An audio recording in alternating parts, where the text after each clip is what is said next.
내가 평소에 자네한테 얼마나 잘해줬는데 이렇게 나올 건가?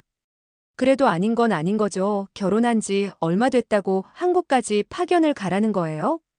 그리고 지금 한국 상황이 얼마나 위험한 건지 알고나 계세요? 정말 너무하시네요. 미국의 어느 사무실 안 악명 높기로 소문난 카인스 총괄 책임자와 이제 갓 결혼한 새 신부 도로시가 한국 발령을 앞두고 언쟁을 높이고 있습니다. 대체 이들은 왜 한국을 두고 서로 옥신각신하는 걸까요? 지금 바로 사연 시작합니다. 처음 카인스 부서장이 저를 사무실로 부른 날 무슨 일인지 상상도 못했습니다. 책상에 앉아 서류를 살펴보던 그는 저를 보자마자 의미심장한 표정을 지었죠. 도로시, 주한미군에 납품된 무기 시스템에서 정밀 오차가 계속 발생하고 있어요. 현장 파견이 필요한 상황입니다. 그 말의 순간 가슴이 철렁 내려앉았어요. 32년 인생 동안 미국을 벗어나 본 적이 없었으니까요. 게다가 결혼한 지 4개월째인 신혼인데 스탠포드 기계공학과를 졸업하고 국방고등연구계획국에 입사했지만 해외 근무는 전혀 고려하지 않았던 터였습니다. 한국이요? 제가요? 목소리가 떨리는 것을 감추지 못했습니다. 한국이라는 나라는 뉴스에서 북한과의 갈등이나 정치적 이슈로만 접했을 뿐 제게는 그저 아시아의 작은 나라일 뿐이었어요. 중국이나 일본처럼 영향력 있는 국가라는 인식도 없었죠. 카인스는 의미심장한 미소를 지으며 말했습니다. 다음 인사평가가 곧 있는 거 알죠? 물론 원치 않으면 다른 사람을 보낼 수도 있어요. 발렌티나가 관심을 보이고 있거든요. 생각해보고 알려주세요. 사무실을 나오는 순간 복도에서 발렌티나와 마주쳤어요. 그녀의 얼굴에는 미소가 가득했죠. 발렌티나는 저와 라이벌 관계에다가 맨날 남자들이랑만 어울려 다니는 여우 스타일의 입사 동기였죠. 그날 이후 사무실에는 발렌티나가 한국 파견을 갈 수도 있다는 소문이 돌기 시작했습니다. 며칠 후 우연히 발렌티나와 점심을 함께하게 되었습니다. 평소보다 친절한 그녀의 태도가 약간 의아했지만 오랜 입사 동기였기에 허심탄회하게 대화를 나눴습니다. 사실 나도 한국에 몇 번 갔다 왔는데 그렇게 좋은 곳은 아니었어. 발렌티나가 커피를 마시며 말했어요. 대중교통도 불편하고 밤에는 주치자들이 많아서 미국만큼 위험해. 그래도 인사고과 때문에 지원자가 없으면 가겠다고 카인스에게 말해둔 상태야. 그녀의 솔직한 이야기에 고마움을 느끼면서도 내심 불안감이 커졌습니다. 승진을 위해 한국행을 결정해야 할지 망설여졌어요. 그런데 우연히 입사 초기에 저를 아껴줬던 밀러 선배가 주한미군에서 근무한다는 소식을 들었죠. 오랜만에 그에게 연락했습니다. 도로시, 한국으로 파견 온다고? 망설이지 말고 와. 내가 8년째 여기 있는 이유가 있어. 밀러의 목소리에는 확신이 가득했어요. 발렌티나가 뭐라고 했는지 모르겠지만 한국은 내가 상상하는 것보다 훨씬 살기 좋은 곳이야. 와서 직접 보면 알게 될 거야. 밀러와 발렌티나의 상반된 의견 사이에서 고민하다가 결국 승진을 위해서라도 도전해보기로 결심했습니다. 카인스에게 한국 파견을 희망한다고 전했고 그는 예상대로 만족스러운 표정을 지었죠. 한국행 비행기에 오르며 여전히 불안감을 떨칠 수 없었어요. JFK 공항에서 대한항공 비행기를 본 순간 기체 색상이 너무 촌스럽다고 생각했습니다. 파란색도 아니고 연한 하늘색의 옛날 느낌 풀풀 나는 그런 색상이었죠. 하지만 기내에 들어서자 깔끔한 인테리어와 세련된 분위기가 눈에 들어왔습니다. 미국 항공사와는 다른 정갈함이 느껴졌죠. 승무원들의 단정한 유니폼과 친절한 미소가 첫인상부터 좋았어요. 하지만 좋았던 감정도 잠시 제 앞좌석에 앉은 중국인 남성이 갑자기 소란을 피우기 시작했습니다. 술에 취한 듯 큰 소리로 고함을 지르며 승무원들에게 무례하게 굴었어요. 상황이 심각해지나 싶었는데 한국 승무원들의 대처가 놀라웠습니다. 침착하게 상황을 통제하며 다른 승객들의 불편을 최소화했죠. 소란을 피운 중국인은 결국 승무원들의 노련한 대응에 수그러들었고 나머지 비행은 평온하게 진행됐어요. 인천국제공항에 도착했을 때 놀라움은 더 컸습니다. 넓고 깨끗한 공항시설과 효율적인 입국 절차가 인상적이었어요. 현대화된 시스템으로 빠르게 입국 심사가 진행됐고 미국처럼 노숙자도 보이지 않았죠. 수화물도 예상보다 빨리 찾을 수 있었습니다. 발렌티나의 이야기와는 전혀 달랐어요. 도로시. 출구에서 밀러가 환하게 웃으며 손을 흔들었습니다. 8년 전보다 더 건강해 보이는 모습이었죠. 한국에 온 걸 후회하지 않을 거야. 그의 확신에 찬 목소리를 들으며 이 결정이 정말 옳았는지 궁금해졌습니다. 미국에서는 상상도 못했던 새로운 세계가 저를 기다리고 있었죠. 주한미군 기지에 도착하자마자 그 규모와 시설에 깜짝 놀랐습니다. 미국 본토의 기지와 비교해도 손색 없는 첨단 장비들과 체계적인 시스템이 갖춰져 있었어요. 밀러는 자랑스럽게 기지를 소개했죠. 이곳은 단순한 주둔지가 아니라 한미동맹의 상징이야. 최신 무기 시스템이 테스트되고 배치되는 중요한 곳이지. 밀러의 설명은 열정적이었어요. 내가 담당할 정밀 오차 문제는 최근에 발견된 거야. 중요한 인문이 최선을 다해줘. 첫날부터 바로 업무에 투입됐습니다. 정밀 타격 미사일 시스템의 오차 문제를 분석하고 해결하는 것이 주 임무였죠. 스탠포드에서 배운 기계공학 지식과 국방연구계획국에서의 경험이 큰 도움이 됐어요.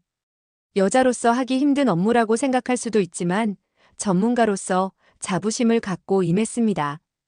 이 정도 오차는 확실히 보정 알고리즘에 문제가 있어요. 센서 자체의 결함은 아닌 것 같습니다. 분석 결과를 밀러에게 보고했어요.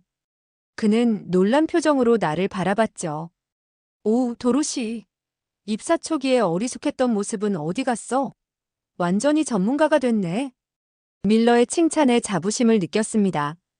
국방고등연구계획국에서의 노력이 헛되지 않았다는 생각이 들었죠. 며칠 동안 집중적으로 미사일 시스템의 오차 문제를 분석하고 테스트했습니다. 밤낮 없이 일하며 원인을 찾아냈고 드디어 문제의 해결책을 제시할 수 있었어요. 알고리즘의 미세한 오류를 발견하고 수정하는 과정에서 스탠포드에서 배운 지식이 빛을 발했죠.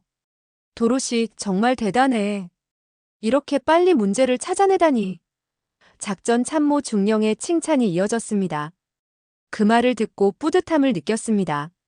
미국의 기술력으로 동맹국들을 도울 수 있다는 것이 자랑스러웠죠. 하지만 밀러의 다음 말에 놀라고 말았어요. 사실 이 미사일 시스템의 핵심 부품은 한국 기업에서 만든 거야. 센서와 추적 시스템은 한국의 기술력이 집약된 거지. 그 말을 듣고 의아했습니다. 한국이 이런 첨단 군사 기술을 갖고 있다는 사실이 놀라웠어요. 늘 아시아 하면 일본의 기술력만 떠올렸는데 한국도 뒤지지 않는 기술력을 가졌다는 사실이 새로웠죠. 일주일간의 집중 업무가 끝나고 밀러가 약속했던 서울 구경을 시켜주기로 했습니다. 사실 발렌티나의 이야기 때문에 한국의 대중교통과 도시 환경에 대한 선입견이 있었어요. 하지만 직접 경험한 서울은 전혀 달랐습니다. 서울역에서 지하철을 탔을 때 그 깨끗함과 편리함에 놀랐어요. 역마다 설치된 스크린 도어, 정확한 시간에 도착하는 열차, 그리고 무엇보다 깔끔하게 유지되는 시설이 인상적이었습니다. 뉴욕이나 샌프란시스코의 지하철과는 비교도 안 되는 수준이었죠. 이게 발렌티나가 말한 불편한 대중교통이야? 의아함을 감추지 못했어요. 미국 지하철보다 훨씬 깨끗하고 편리한데? 밀러는 웃으며 대답했습니다. 아마 발렌티나는 한국을 제대로 경험해보지 못했나 봐. 아니면 자네가 한국에 안 가길 바래서 일부러 그랬거나. 버스 정류장에서도 놀라운 경험을 했어요. 디지털 패널에는 버스 도착 시간이 실시간으로 표시됐고 버스 내부도 깨끗했습니다. 대중교통 앱으로 모든 이동 경로를 쉽게 찾을 수 있었죠. 기술이 생활에 완벽하게 융합된 모습이었어요. 한국은 IT 강국이라는 말이 괜히 나온 게 아니야. 밀러가 자랑스럽게 말했습니다. 인터넷 속도는 세계 최고 수준이고 디지털 인프라도 잘 갖춰져 있지. 서울 도심을 거닐며 활기찬 도시 분위기와 현대적인 건물들, 그리고 전통과 현대가 조화롭게 어우러진 풍경에 감탄했어요. 미국의 도시들과는 다른 독특한 매력이 있었죠. 특히 한강변의 야경은 정말 아름다웠습니다. 미국 사람들이 한국에 대해 잘 모르는 게 안타까워. 한강을 바라보며 말했어요. 아시아 하면 중국이나 일본만 떠올리는데 한국도 이렇게 발전된 나라인데. 밀러는 의미심장한 미소를 지으며 말했습니다. 그게 내가 내게 충격적인 사실을 알려주고 싶은 이유야. 주한미군들 사이에서 일어나고 있는 현상에 대해서. 무슨 현상이죠? 호기심이 생겼어요. 주한미군 중 상당수가 복무 기간이 끝나도 미국으로 돌아가길 원하지 않아. 한국에 계속 머물고 싶어 하는 거지. 밀러의 말에 깜짝 놀랐습니다. 연장 복무 신청률이 다른 해외 주둔지보다 압도적으로 높아. 심지어 일부는 전역 후에도 한국에 남기 위해 다양한 방법을 찾아봐. 그 이야기를 듣고 의아했어요. 미국인들이 한국에 머물고 싶어 한다니 이해가 안 됐습니다. 하지만 일주일간 경험한 한국의 모습을 떠올리니 조금은 이해가 가기 시작했죠. 그런 소문이 정말이었구나. 국방부에서도 이런 현상을 조사하고 있다고 들었어. 놀라움을 감추지 못했어요. 밀러는 고개를 끄덕였습니다. 최근 조사에서 주한미군의 약 68%가 가능하다면 한국에 더 오래 머물고 싶다고 응답했어. 이 수치는 다른 해외 주둔지보다 훨씬 높은 거야. 한국의 매력이 이렇게 크다니 정말 놀라웠습니다. 발렌티나가 전한 이야기와는 완전히 달랐죠. 이 순간 발렌티나 인연이 저에게 일부러 거짓 정보를 주었다는 생각이 들었어요. 아마도 제가 파견을 거절하길 바랐던 것 같았습니다. 한국에 파견된 주한미군들의 귀환을 꺼려한다는 소문이 일리가 있을 거라는 합리적인 추론은 제가 호텔에 와서야 조금씩 납득이 갔죠. 시간은 새벽 1시가 다 되었지만 낮에 커피를 많이 마셔서 그런지 도통 잠이 안 오더라고요. 게다가 배까지 고픈 상황이었죠. 그때 마침 밀러가 미군들이 빠진 한국의 야식 시스템이 생각났습니다. 한국은 24시간 집 앞까지 배달이 가능한 시스템이라는 말에 웃어넘겼지만 혹시나 싶어서 얼핏 들었던 배달의 민족 어플을 깔아서 켜보았습니다. 그런데 맙소사, 아니나 다를까 피자, 햄버거 심지어 손이 많이 간다는 한식까지 배달이 되는 게 아니겠어요? 호기심에 곧장 비빔밥이 주메뉴인 한식 세트를 주문하고 씻으러 들어갔습니다. 그런데 놀라운 일은 얼마 있지 않아 벌어졌죠. 샤워를 하고 있는데 누가 방 초인종을 누르고 가는 거였습니다. 순간 무서웠었죠. 배달은 10분 전에 시켜서 벌써 올 리가 없었고 제가 묵고 있는 호텔의 호수까지 아는 사람이 전혀 없다고 생각했거든요. 물기를 대충 닦고 나와서 호텔 방문의 구멍으로 보니 아무도 보이지 않았습니다. 안쪽 걸쇠를 걸어놓고 살짝 열어보니 하얀 봉지가 문 앞에 놓여져 있는 게 아니겠어요? 맞아요. 제가 10분 전에 주문했던 비빔밥이 도착했던 거였어요. 순간 헛웃음이 나와서 피식 웃음이 나왔죠. 그제서야 미군들이 한국을 떠나기 싫어하는 이유를 하나 알겠다 싶었죠. 몸에 물기를 대충 닦고 얼른 봉지를 풀어보았습니다. 낮에 밀러와 먹었던 비슷한 모양의 밥과 반찬들이 가지런히 포장되어 있었고 배고픈 찰나에 옷도 안 입고 먹어대기 시작했죠. 미국에서 새벽에 이런 신속한 배달, 상상도 할 수 없죠. 대부분의 배달은 10시, 11시면 마치니까요. 다음 날 이 해프닝을 밀러에게 말해주니 귀엽다는 표정으로 저를 쳐다보았습니다. 그리고 이 정도는 아무것도 아니라며 한국의 편리함을 직접 겪게 해주겠다고 따라오라고 했죠. 지하철을 타기 위해 지하철 역사를 내려가는데 이때부터 충격이었습니다. 계단이 아니라 에스컬레이터가 있는 게 아니겠어요? 미국은 오로지 계단뿐인데 한국에는 에스컬레이터도 설치되어 있어서 높은 곳까지 힘겹게 올라갈 필요가 없더라고요. 게다가 진정한 충격은 지금부터였습니다. 도로시 휴대폰의 인터넷 기능을 끄고 와이파이를 켜봐. 순간 저는 밀러의 말을 의심했습니다. 지하철역 안에서 와이파이를 켜라니 공유기를 들고 왔나 싶었는 찰나 갑자기 휴대폰에서 와이파이가 잡히더니 인터넷이 되는 게 아니겠어요? 오마이갓. 저도 모르게 입 밖으로 튀어나왔습니다. 밀러는 그런 제 반응이 웃긴지 허허 웃으며 저길 보라고 했습니다. 알록달록한 색으로 색칠된 문에는 수유실이라고 적혀 있었고 아기를 안은 엄마들이 드나드는 모습이 보였죠. 한국의 지하철에는 사람들을 배려한 시스템이 곳곳에 설치되어 있단다. 밀러의 말에 또 한 번 놀라움을 금치 못했습니다. 정말 한국은 남을 배려하는 문화만큼은 일본 못지 않다고 생각했죠. 저는 벌써부터 왜 한국에 온 미군들이나 유학생들이 한국을 떠나기 싫어하는지 온몸으로 체감해버렸죠. 게다가 도착한 영화관에서도 모든 게 깔끔했습니다. 영화 티켓 발권도 무인 키오스크로 주문하고 팝콘과 콜라 역시 무인으로 주문했습니다. 이제는 이런 편리하고 빠른 서비스가 당연하다고 느낄 만큼 가는 곳마다 체감했죠. 밀러저라도 이런 한국에 더 머물고 싶을 것 같아요. 미국과 비교하기 시작하니 너무 편리한데요? 거봐, 내가 한국에 8년 동안이나 머무는 데는 다 이유가 있다니까? 치안 좋지, 배송 빨라, 심지어 업무 처리 효율도 다른 나라보다 두세 배는 빠를걸?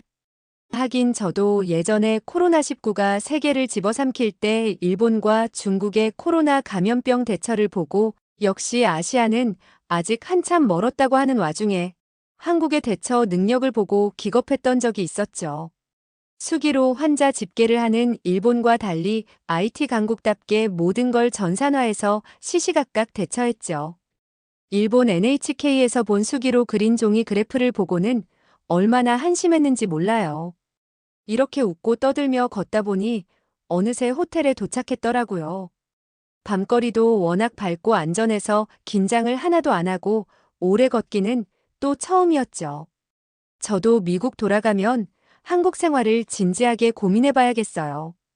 저의 이 한마디에 밀러가 신랑이 그렇게 쉽게 허락할까?